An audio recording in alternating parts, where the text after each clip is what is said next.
Todo él era un personaje extraño, incluso por su indumentaria, porque usaba una ropa de un corte muy anticuado que la gente se quedaba parada para mirarlo.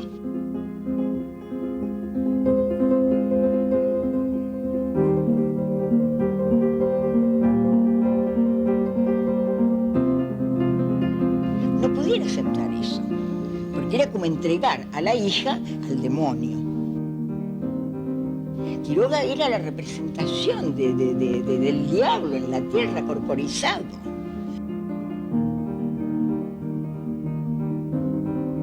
Creo que Horacio Quiroga es un gran escritor. Todo lo cercano, todo lo que fue rodeado por Quiroga, terminó muerto. Era un gran talento, era un gran escritor. Y yo soy un bruto que no lo entendí.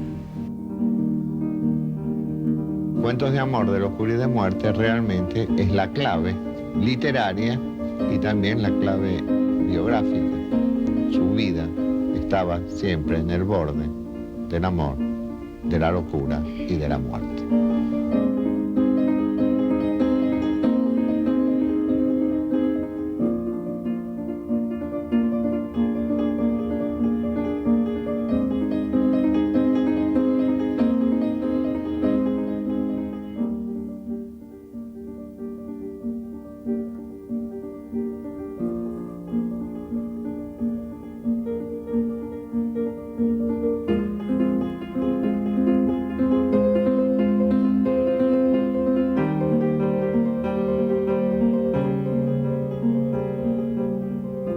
Quiroga empieza en su juventud en Salto Oriental, él era oriundo de Salto Oriental, había nacido ahí en 1878, empieza a colaborar en periódicos del pueblo.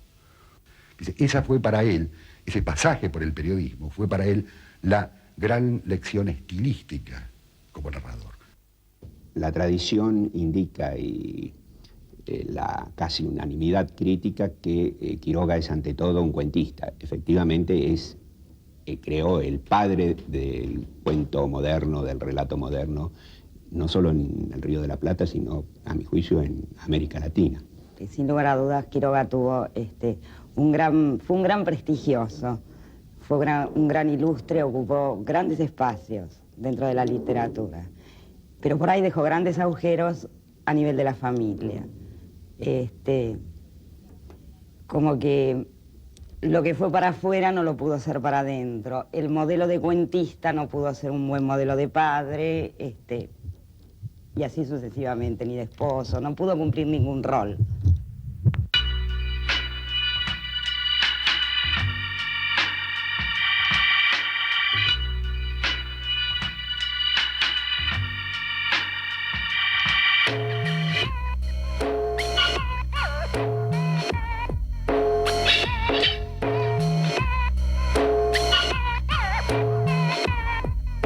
La muerte fue una presencia constante en la vida de Horacio Quiroga.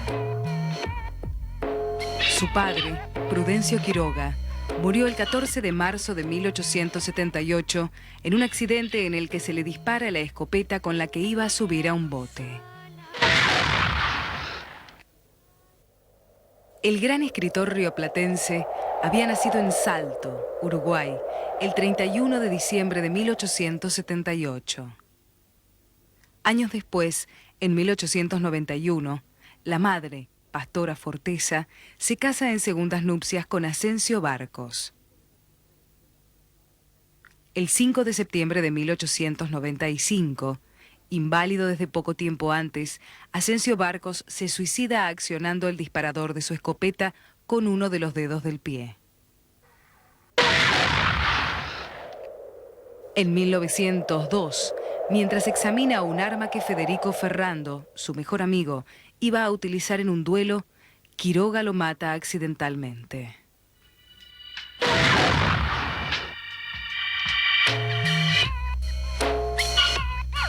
Las huellas de estas primeras tragedias y de otras que se sumarán a lo largo de su vida reaparecen una y otra vez en los cuentos de Horacio Quiroga.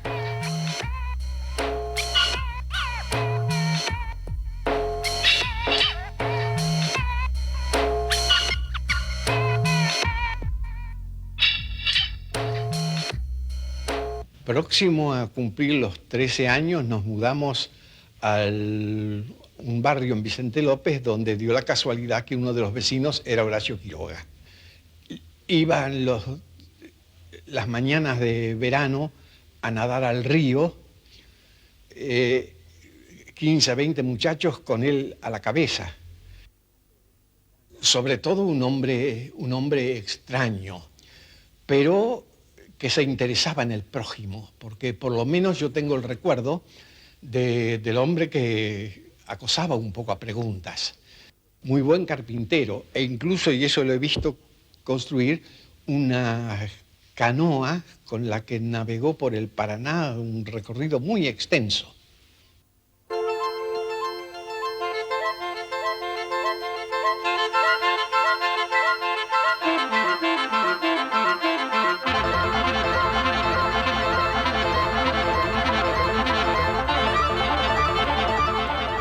Horacio Quiroga se instala como colono en Misiones en 1910.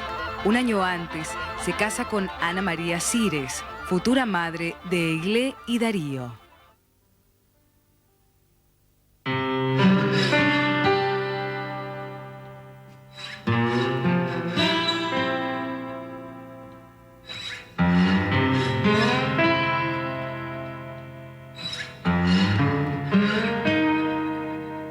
Intentó iniciar una enorme cantidad, digamos, de empresas, la producción de macetas putrecibles para los almácigos de yerba mate, la obtención de concentrados de naranja, concentrados de jugos, de la fabricación de dulces de diversos frutos tropicales, la destilación de alcohol de madera, todo fracasaba, ¿no?, continuamente. Pero hasta los últimos momentos de su vida, él mantuvo esta especie de demonio de los negocios, de la exploración, ¿verdad?, de los proyectos pioneros. 1915 es un año clave en la vida de Quiroga. La existencia de cierta fatalidad parece confirmarse. Ana María Cires, esposa del escritor, se suicida después de una terrible pelea con su marido. Toma bicloruro de mercurio. Agoniza durante 8 días. No hay testimonios, ni cartas ni fotos. Horacio Quiroga no dirá palabra alguna. Entonces uno piensa, bueno, ¿qué hubiera ocurrido? ¿O qué habrá dicho? ¿O qué habrá pasado? No habrá pasado más que esa situación muy penosa de incomprensión, de omnipotencia por parte de la persona Horacio Quiroga para dominar o para querer dominar una situación tan hostil como vivir en la selva con una esposa adolescente.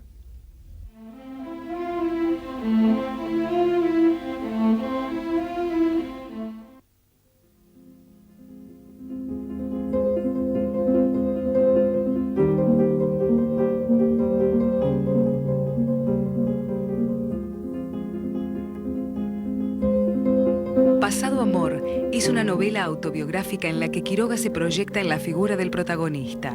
A través de él, asistimos al desarrollo de un drama personal basado en su relación con Ana María Palacios, una joven de 17 años a la que conoce a través de la amistad con su padre. Quiroga era un hombre mucho mayor también que Ana María, le debía llevar como 18 años. Más la vida que tenía en la selva, más el suicidio de la mujer, más lo no religioso que era, ¿no? Se juntaban todas las características como para que una familia de la cultura, de la tradición, que era mi familia paterna, no pudiera aceptar eso. Porque era como entregar a la hija al demonio directamente. Quiroga era la representación del diablo en la tierra, corporizado. No solamente en Pasado Amor aparece el autobiográfico de manera casi igual a lo que ocurrió en la realidad, sino también en Historia de un amor turbio, donde se recrea otra experiencia amorosa de Horacio Quiroga. Cuentos de amor, de locura y de muerte se publica en 1917, piedra fundamental de los relatos chaqueños o misioneros. A esta altura, el narrador ha perfeccionado su técnica en la escritura de cuentos. Prueba de ello son sus clásicos El almohadón de plumas, A la deriva, El alambre de púa, Los mensú, La insolación y La gallina degollada. Tenía un pequeño zoológico donde había distintos animales, un carpincho, un coatí, aguará, tenía aves zancudas de distintas clases y un pequeño serpentario que lo tuvo que eliminar porque la inquietud que causaba en el vecindario. Se ha dicho 1001 vez que el gran tema de la narrativa de Quiroga es la muerte. Algunos cuentos de él verdaderamente me gustan. Verdaderamente me gustan. Inclusive uno que no es muy apreciado, que es La gallina degollada.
Yo creo que los cuentos de la selva son cuentos de vida, de mucha ternura, quizá de mucha locura también, en todo un juego de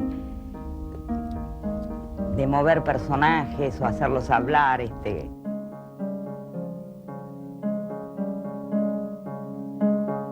En sus cuentos de la selva, Horacio Quiroga nos sumerge en un mundo de fantasía, poblado de aborígenes, anacondas gigantescas, colonos, yacaré fumadores de cigarros paraguayos y flamencos locos. Utiliza un modo de narrar simple y de aparente inocencia para describir con asombrosa lucidez la relación estrecha entre hombres y animales conviviendo en la vida silvestre.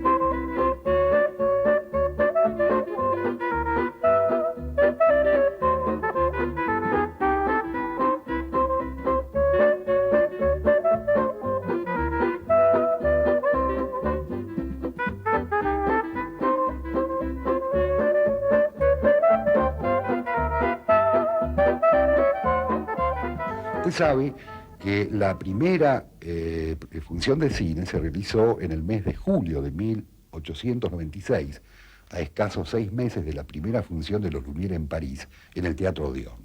Este es el punto, digamos, el acta de nacimiento del cine, de la proyección del cine en la Argentina. Aquí, en el Teatro Odeón, se vio la primera exhibición cinematográfica en el país. Se pasaron las primeras vistas de Lumière. Aparece como una especie de usuario de los kinetoscopios del Paseo de Julio, ¿no? Como un habitué de las funciones de los primitivos cines instalados en teatros, en barracones, y después un asiduo espectador de cine. Ahí empieza la cosa. Acérquense, vengan a ver el tambor mágico, la rueda de la vida, el juguete de óptica más perfeccionado. Este aparato ha sido ideado para diversión de los niños y distracción de las personas mayores. Un gran novelista, con el seudónimo de León de Aldecoa, muestra su fervor por el naciente arte y escribe las primeras críticas formales. Es Horacio Quiroga. Entre 1919 y 1920 él publica una importante cantidad de críticas en Caras y Caretas. Digamos, y ahí está registrando prácticamente todo lo que se exhibe en Buenos Aires, toda la producción fundamentalmente norteamericana que se exhibe en Buenos Aires, algo de la producción europea e inclusive algo de la primitiva producción argentina.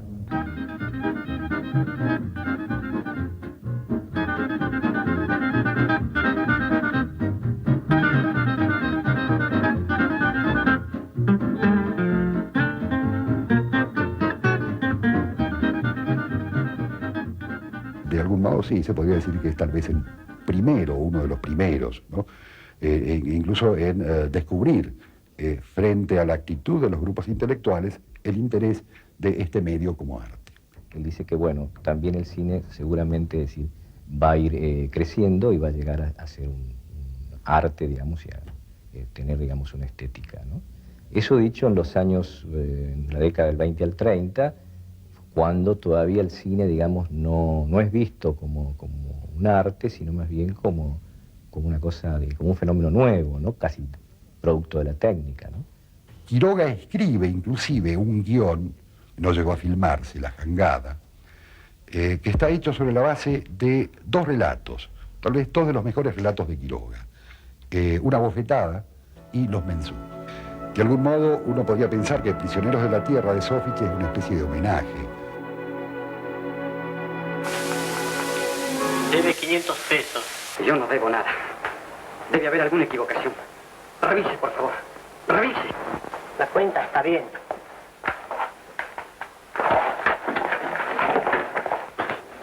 Siempre el mismo compadrito. Para que aprendas a no hacer perder el tiempo con reclamos, el año de trabajo que debes te lo pasará desmontando en kilómetro 37. En el obraje te van a bajar los humos. ¿Cómo trabajaba Horacio Quiroga el habla coloquial y cómo la transformaba en habla literaria? Por ejemplo, cómo el habla del 1900, digamos clase media y clase media alta, que aparece en algunos cuentos de Horacio Quiroga, cómo pasa a ser habla literaria. A mí eso en este momento me fascina. Incluso eso se puede ver, la influencia del cine en la escritura de los cuentos. Es decir, no son cuentos lineales, seguramente lo debe haber impactado las nociones del tiempo y espacio que trae nuevas en la representación del cine. Es necesario que te des cuenta, papá. Tenemos que irnos, ¿entiendes? Sí, hijita, sí. Gracias, papá. Gracias. Esta noche no habrá arañas. No, papá. Quiroga es, en el momento anterior a los años 20, ensalzado y es considerado por sus pares, incluso reconocido como uno de los grandes. Quiroga, por un lado, y Arlt y Borges, por el otro, constituyen una especie de trilogía inevitable de esa etapa de la historia de la literatura argentina. Digamos, es imposible pensar dos biografías más absolutamente distanciadas, separadas, que la de Horacio Quiroga, refugiado en la selva, bajando por los rápidos en una canoa construida por él. Digo, esto es impensable si uno piensa más bien en ese Borges recoleto, recluido en una biblioteca, ¿verdad? Dos figuras, serían como, digamos, dos universos completamente contradictorios. El 11 de abril de 1936, Horacio Quiroga le escribe a Martínez Estrada: «Yo soy bastante fuerte y el amor a la naturaleza me sostiene más todavía, pero soy también muy sentimental y tengo más necesidad de cariño que de comida». En febrero de 1937, a Horacio Quiroga se le diagnostica cáncer de próstata. Enterado de lo irreversible de su enfermedad, se suicida tomando cianuro. En 1938, a un año de la muerte de su padre, se suicida Eglé. En 1951 se quita la vida Darío Quiroga. La parábola trágica se cierra. Todo lo cercano, todo lo que fue rodeado por Quiroga terminó muerto. Y acercarse a eso implica caminar por una cornisa por ahí muy difícil de saber si a donde uno se acerca va a poder salir. Es como que la locura tiene un boleto de ida, pero no de ida y vuelta. Más allá de lo fascinante e inquietante de la vida de Horacio Quiroga, yo creo que lo que más importa es ver lo que sobrevive en su literatura.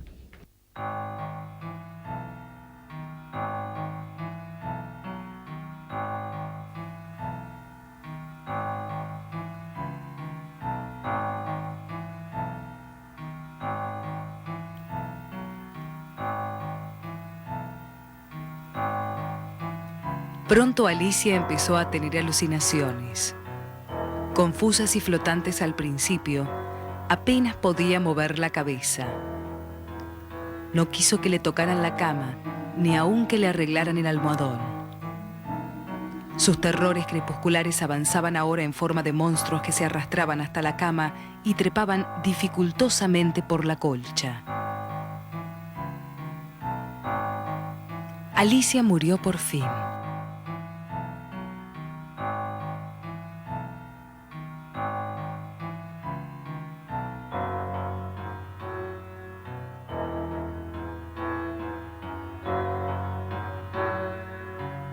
«Señor», llamó a Jordán en voz baja, «en el almohadón hay manchas que parecen de sangre». Jordán cortó funda y envoltura de un tajo.